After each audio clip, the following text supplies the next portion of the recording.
The term conspiracy theorist there was a memo that went out to all of those journalists who were associated with the CIA in 1964, where they said that anybody who questions the Kennedy assassination, the Warren Report, which was the report that was done by a commission that was appointed by LBJ, and the commission was essentially told, and individual members were told, you got to say that this was a single gunman. Do not let people talk about a conspiracy theory.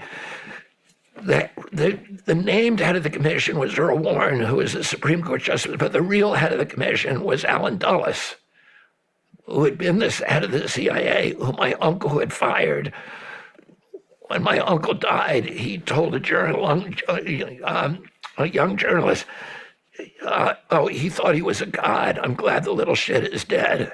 And, we now know that the CIA was directly involved in my uncle's assassination and in the, 60-year cover-up. Lee Harvey Oswald was a CIA asset.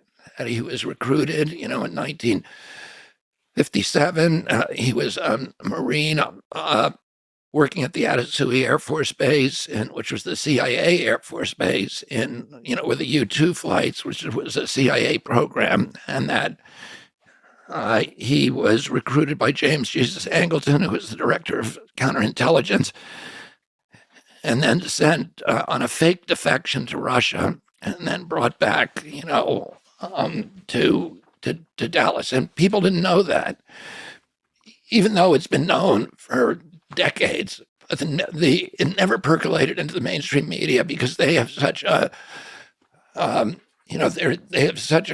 allergy to anything that challenges the Warren Report.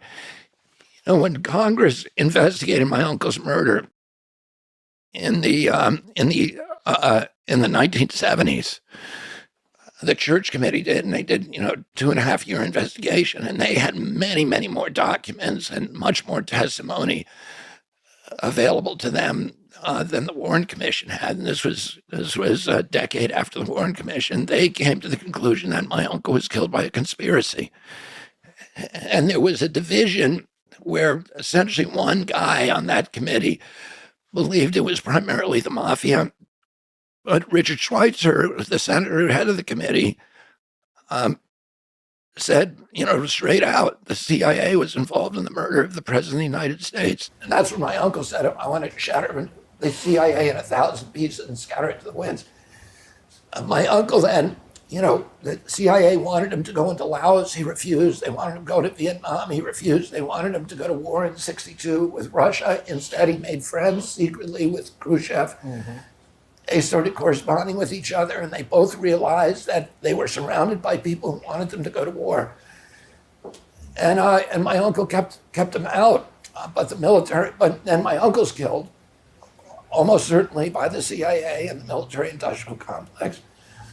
My father then runs against them. He also gets killed, again, almost certainly by the CIA. The man who actually fired the shots that killed him was a CIA asset, a guy called Eugene Thain Cesar.